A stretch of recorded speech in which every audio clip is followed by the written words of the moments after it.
Hiring? Every business needs great people, and a better way to find them. Something better than posting your job online and just praying for the right people to see it. ZipRecruiter learns what you're looking for, identifies people with the right experience, and invites them to apply to your job. These invitations have revolutionized how you find your next hire. In fact, 80% of employers who post a job on ZipRecruiter get a quality candidate through the site in just one day. And ZipRecruiter doesn't stop there. They even spotlight the strongest applications you receive, so you never miss a great match. The right candidates are out there. ZipRecruiter is how you find them. Businesses of all sizes trust ZipRecruiter for their hiring needs. Right now, my listeners can try ZipRecruiter for free. That's right, free. Just go to ZipRecruiter.com/Stephen A. That's ZipRecruiter.com/Stephen A. ZipRecruiter.com/Stephen A. That's with a PH, not a V. That's ZipRecruiter, the smartest way to hire. You're listening to the Stephen A. Smith Show podcast. Number to call up as always is 888-SAY-ESPN. That's 888-729-3776. This Mother's Day, distance doesn't mean anything because you can still brighten her day with 24 multicolored roses for only $24 from 1-800-Flowers.com. To order, go to 1-800-Flowers.com, click the radio icon, and enter code Stephen A. That's with a PH, not a V. Time for Straight Talk, brought to you by Straight Talk Wireless. Best phones, best networks, no contracts. Ladies and gentlemen, I'll get into the NBA playoffs and that sensational, outstanding, unbelievable performance by the great one himself, LeBron James. I'll make sure to get into the Philadelphia 76ers because I got to tell you, it rakes my damn nerves how they blew that game last night against Boston. I'll talk to you about who deserves the credit and who deserves the blame. Obviously, there's some big-time games coming up. Golden State visits New Orleans. Utah is tied 1-1 with the great Houston Rockets, who's supposed to dethrone the Golden State Warriors. We'll be talking about that. But obviously, as I get ready to hit the road for these playoffs this weekend, and I'll be on the road all weekend long, I needed to take a moment to reflect on something that I'm feeling. It's a hard situation for me to be in because the reality of the situation is I'm not as happy as I'd like to be. Am I miserable? No. Am I disgusted? Absolutely not.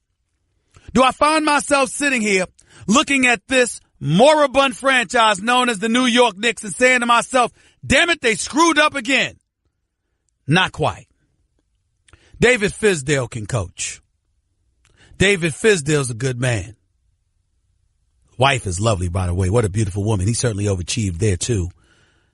David Fizdale is somebody that got hosed in Memphis. Should not have been dismissed, even though he probably was happy that he got dismissed because he didn't want to be there any longer the way that organization was going and Marc Gasol was acting. All of that may be true. But as I sit here today, I owe it to you, all of you, especially native New Yorkers like myself who are obviously listening to this show. I owe it to you to be very, very candid and honest. I'm not excited as I'd like to be. David Fizdale was my second choice to be head coach of the New York Knicks. My first was Mark Jackson. I'm not going to wax poetically about why because I've already told y'all that ad nauseum. The New York Knicks don't need coaching as much as they need a culture changer. To me, anybody they picked was capable of coaching this team. And there is no denying that. And make no mistake about it, when we look at coaching credentials, David Fizdale has it. He was an assistant in Golden State in 2003, 2004. He was an assistant under Mike Woodson for 4 seasons from 2004 to 2008 in Atlanta. He was an assistant coach for an additional 6 years under Pat Riley and ultimately Eric Spoelstra before becoming associate head coach in the 2014-2015 seasons. He was there for all 4 straight finals appearances by LeBron James, D. Wade, Chris Bosh, and the Miami Heat. And 2 championships came from that. In his first year in Memphis, they were 43-39 and actually lost 4-2 in the first round of a playoff series against the San Antonio Spurs when David Fizdale made himself famous for going off about the officiating and how you're not going to rook him because officials were giving calls to the veterans and to Greg Popovich instead of his squad led by his young coaching self. When he said, take that for data, and pounded the desk and walked off the press conference. David Fizdale is not to be questioned in terms of his credentials. He's a good man. He's a good coach. We should all stand behind him and root for him. There is no question about that.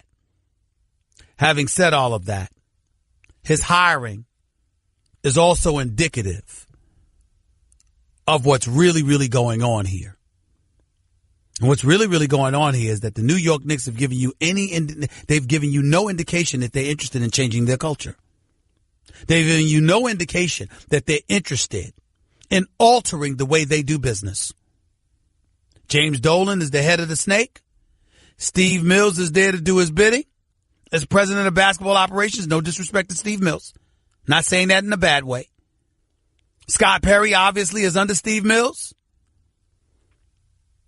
And now you've chosen David Fizdale to be a voice for New Yorkers. To represent the New York Knicks in such a way where it's not about representing James Dolan. It's about representing the New York Knickerbocker fan base. That did not happen. And instead, what we have is a guy in David Fizdale who I believe is going to do a very good job based on the talent that he has available to him. He's going to do his part. But I'm afraid it's not going to amount to much unless Steve Mills is able to get him a roster. Now, obviously, if you're Steve Mills, why did you do this? Because this man coached LeBron James. Because he's got an in with LeBron James. As a result, LeBron James may very well give you a meeting once free agency arrives. And as a result, you might have a shot to get LeBron James. That's what people are deducing from all of this. I'll take it a step further because I believe David Fizdale could coach. And I think that him being the face of a franchise is a good thing. It's just that it's the Knicks we're talking about here. So good, damn it, ain't good enough. You needed somebody that would speak on behalf of New Yorkers and our frustration that has been percolating for years. Years. And the fact that Mark Jackson didn't get this job not only saddens me because it's clear he's being blackballed. That's what it feels like to me. It feels clear to me. That's my feeling. I'm not getting that from any inside source of information. That's how I personally feel. Because the last time we saw Mark Jackson coaching, he was 51-31. They lost a 7-game series to the Clippers in the first round, a year after they went to the semifinals. And if he can't get the New York Knicks job, even though I think he'd be better suited for the Oklahoma City job, who's decided to keep Billy Donovan, if he can't get the New York Knicks job, I don't know what job Mark Jackson can get as a coach. And I happen to have it on very good authority that even Joe Lacob felt he should have gotten a job as the head coach of the New York Knicks. And Joe Lacob was the one that fired him from Golden State. So I'm looking at this right now and I'm like, damn. What did this man have to do to get a head coaching job? In New York? In this city? That Dolan presides over this franchise? The way that he has? For 20 years? And still, he's not your choice. Ladies and gentlemen, if David Fizdale is listening anywhere, my brother, this ain't about you. I think you're a damn good coach. Happy to have you. If this was anywhere else, you wouldn't hear these words coming out of my mouth because it's not about David Fizdale. I believe in him. Again, I believe he got hosed in Memphis. I believe he got a raw deal, even though I think he was happy to be out. And I know the relationship that he has with players. I don't want to hear some nonsense, some crap about how, oh my goodness, you didn't get along with Marc Gasol, so how would that bode for you? Because you couldn't get along with him. So now there's a question about your relationship with players. I know plenty of players that love themselves some David Fizdale and respect the hell out of him. I ain't worried about that. And he can go to Latvia and talk to Kristaps Porzingis and all of this other stuff. Kristaps Porzingis is going to come play. He's going to do what he can. But there's only but so much he's going to be able to do with the roster that they have, which means that Steve Mills and Scott Perry got to get on their game and get some players up in here. And in fairness to them, it ain't their damn fault. It was Phil Jackson that drafted Frank Ntilikina instead of Donovan Mitchell. It was Phil Jackson that drafted Frank Ntilikina instead of Dennis Smith Jr. It was Phil Jackson that drafted Frank Ntilikina instead of Malik Monk. That wasn't them. So we get it and we understand it. We see what Donovan is doing in Utah. My rookie of the year. We see what Malik Monk is doing in Charlotte. We see what Dennis Smith is doing in Dallas. And an 11-time champion that is known as Phil Jackson, who is clearly asleep at the wheel or high in Montana, depending on whether or not you want to listen to Shaquille O'Neal's Hall of Fame speech. He clearly wasn't on his game. Period. So it is what it is. But forgive me if I'm a bit emotional. It's not a knock against David Fizdale. I believe he will do all he can do. And I believe if it comes down to a question of coaching, I have no problem with David Fizdale being here. He will get the job done. My problem is I don't think David Fizdale is accomplished enough or a big enough personality to ward off James Dolan. And the insidious, contagious effect the business of Madison Square Garden has on the New York Knicks franchise. That is my concern. That is my concern. And for those of you out there across the country, yes, Stephen A., the Knicks ain't relevant right now. So what? Damn it, I'm emotional right now. Deal with it.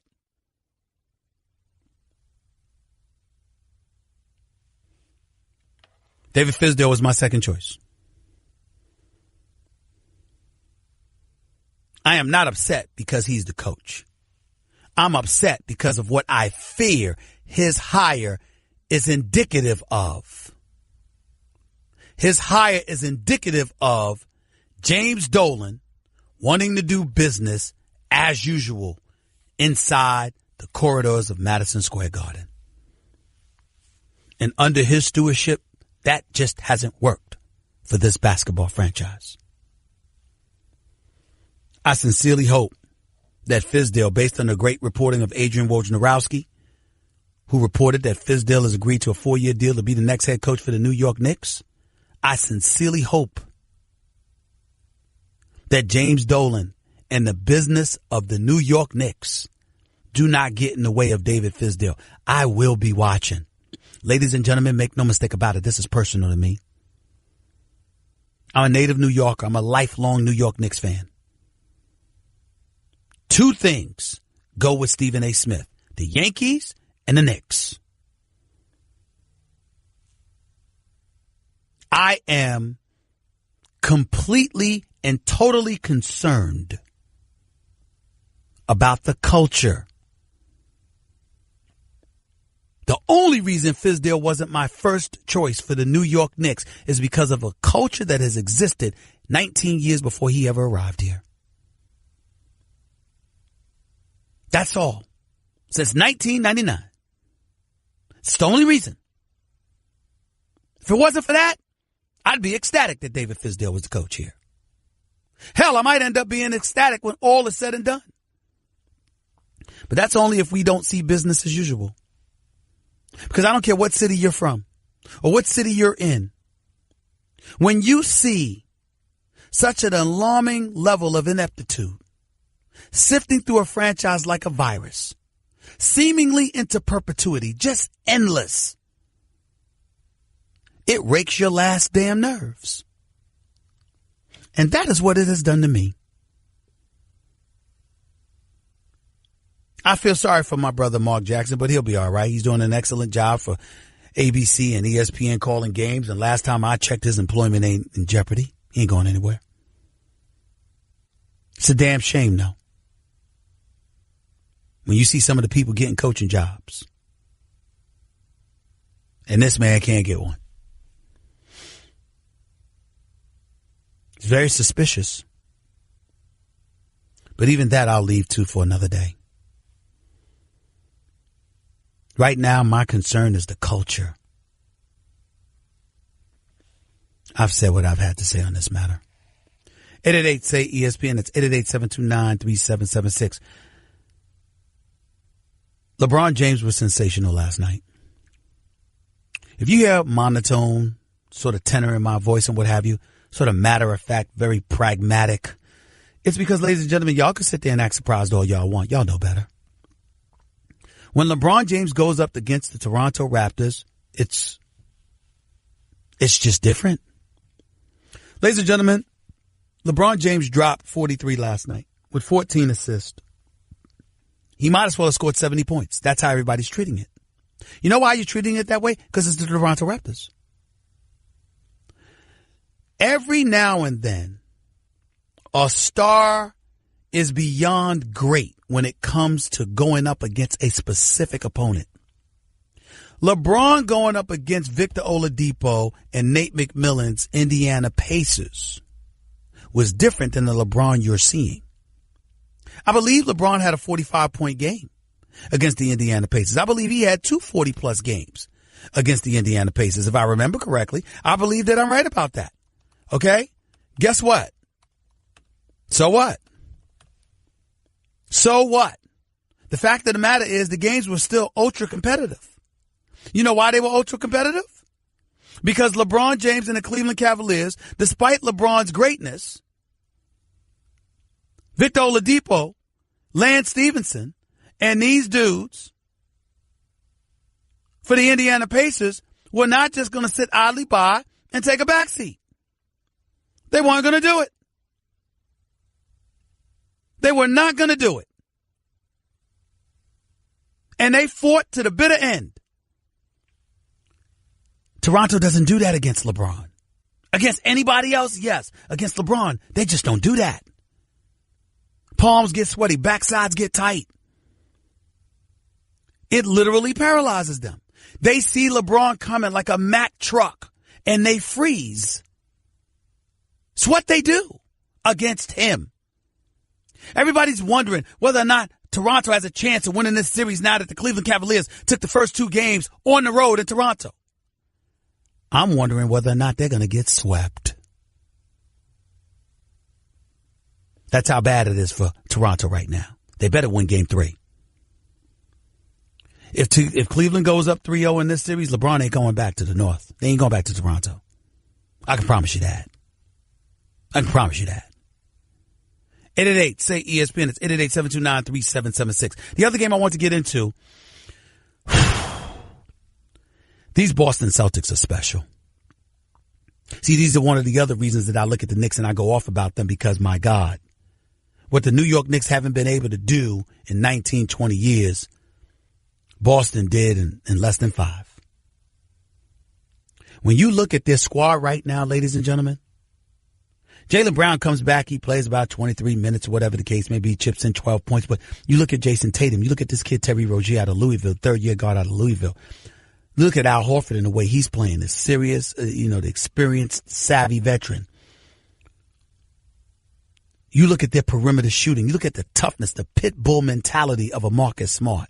I can't say enough about what I'm seeing from Boston, not to mention the exceptional coaching of one of the great coaches in all of basketball right now in Brad Stevens. I just can't say enough.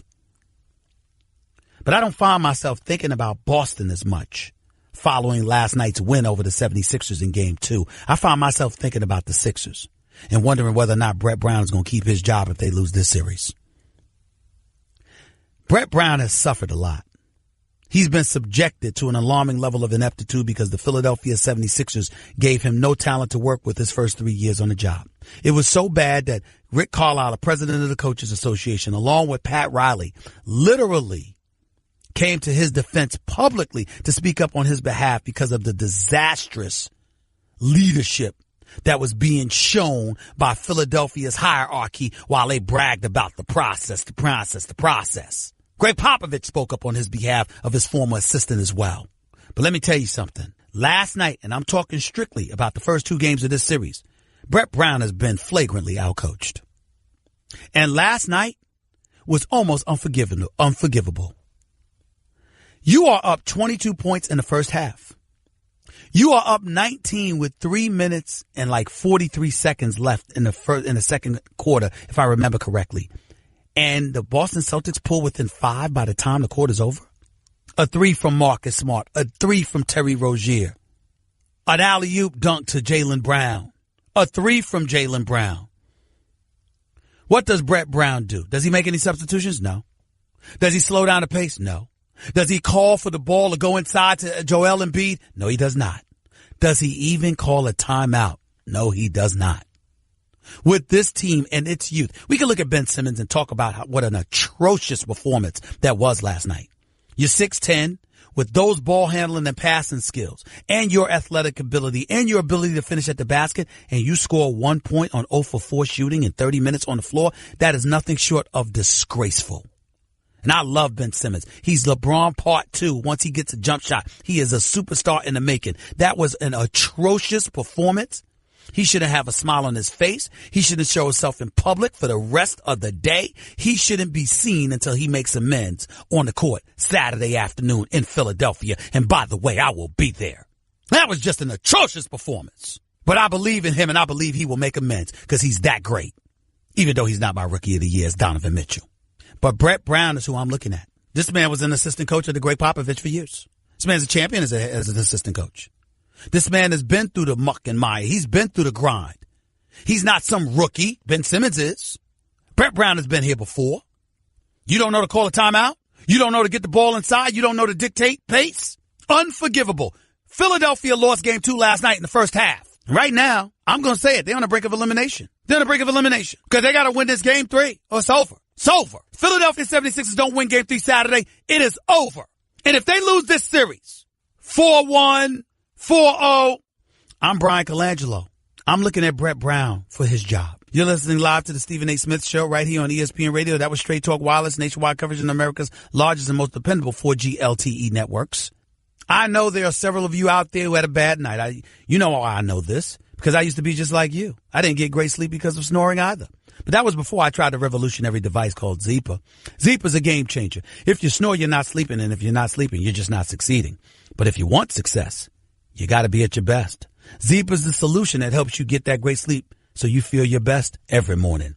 And everyone who sleeps next to you gets the rest they need to feel great in the morning, too. Zeepa is the only snoring solution of its kind. If you snore, you need to get a Zeepa. I want you to go to ZYPPAH.com. Easy to remember because Zeepa is happy Z spelled backwards. Go to Zeepa right now, Zeepa.com right now, and get a Zeepa and tell everybody you know to go get themselves a Zeepa too. Remember, it's ZYPPAH. That's Zeepa.com. That's what you need to get the great sleep you need and the great sleep you deserve. Craving even more of Stephen A? Him of all people. For around-the-clock access to the man? I'm Stephen A. You can follow him on Twitter and Instagram at Stephen A. Smith and on Facebook at Stephen A. For you pros out there, next week is OSHA's safety stand down. And we've teamed up with Werner to take a time out to learn about ladder and fall protection safety. Remember, falls are preventable. Go to WernerStandDown.com to learn more. That's Werner, WERNER, standdown.com.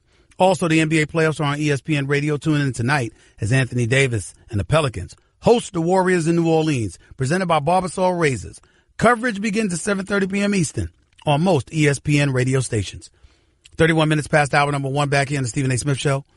ESPN Radio number to call up as always is 888-SAY-ESPN. It's 888-729-3776. Let me get back to the Sixers and Celtics game last night. Because I told you, Brett Brown, head coach for the 76ers, his job might be on the line if this stuff continues. Listen to me think, and I want to emphasize this. I am in no way advocating his departure. I like Brett Brown. I respect him. I respect the job that he has done when he's had talent. I respect his endurance and his intestinal fortitude dealing with what he had to deal with while this process was being implemented and he was subjected to the disgusting tendencies of Sixers ownership and beyond. The trust the process. How y'all feeling about trust the process now? Down 0-2 to Boston. Their process seems to be a hell of a lot better than what the 76ers process is right now. But I digress. Here's the point that I'm trying to make. The reason why Brett Brown has to be careful.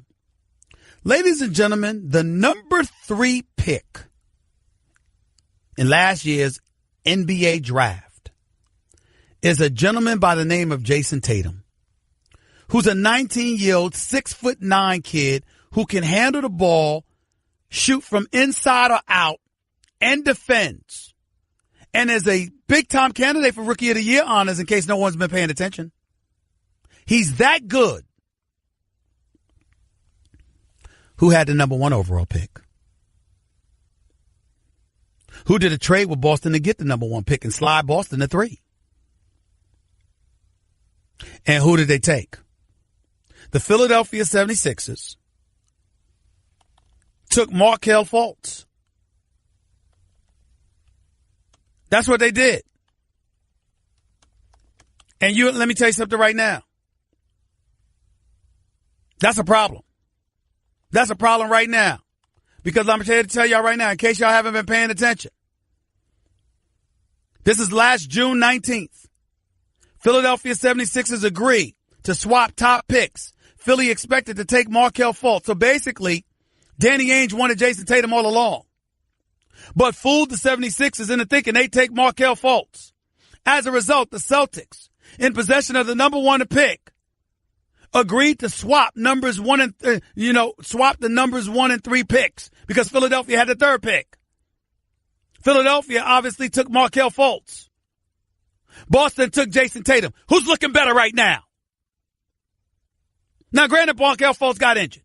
And granted, he missed 68 games. And by the way, when he came back, he looked pretty damn impressive. Why is he on the bench? For what? Ben Simmons plays 30 minutes for you and scores 1 point? And you couldn't find it within your coaching soul to make sure that Markelle Fultz got in the game? With the kind of Energizer Bunny and the scoring tendencies that he proved to have when he's on a basketball court, you couldn't find a way to put him in the game? If you are Brian Colangelo, the general manager for the Philadelphia 76ers, how are you looking at Brett Brown today? Brian Colangelo wasn't the GM when Joel Embiid got drafted. It was obvious that Ben Simmons was your pick in 2016. Stevie Wonder could have drafted him. The first real decision that Brian Colangelo had to make as general manager of the Philadelphia 76ers was what he was going to do with the number 1 pick. He elected to go in the direction of Fultz, who, by the way, is butt ugly as his shot was at one point because of, for whatever reason, finally overcame those doldrums, stepped on the court, and actually showed he could ball. And against a team of brothers, athletes abound, sharpshooters all over the place, you clearly needing some punch because Zarek can't hit a jump shot when it counts in this series. And Ben Simmons didn't even want to take one. You can't find it in yourself to put Markelle Fultz in the game? These are the kind of decisions that get coaches fired. I want to emphasize and repeat again, I am not advocating for Brett Brown to get fired. I am not disrespecting this man like that. He doesn't deserve that. But if I'm Brian Colangelo, I didn't hire him. If I'm Brian Colangelo, I did draft Markelle Fultz. And if I'm Brian Colangelo, with Jason Tatum balling out the way that he did, for you as the coach to not even find it within your soul to put Markelle Fultz in the game, I'm really looking at you with a raised eyebrow. Now, T.J. McConnell came off the bench, hit all 4 of his shots, had a couple of assists. They had a lead when Brett Brown took him out of the game. Even though you can understand why he would put Ben Simmons in there. You got to work through those moments. You got to learn from those moments. I understand that. But somewhere, whether it was for Covington, whether if it was for Saric, whether it was for somebody, you got to find a way to put Markelle Fultz in that game. You got to do it. And the fact that he did it is a problem. And if y'all doubt me, you wait and see.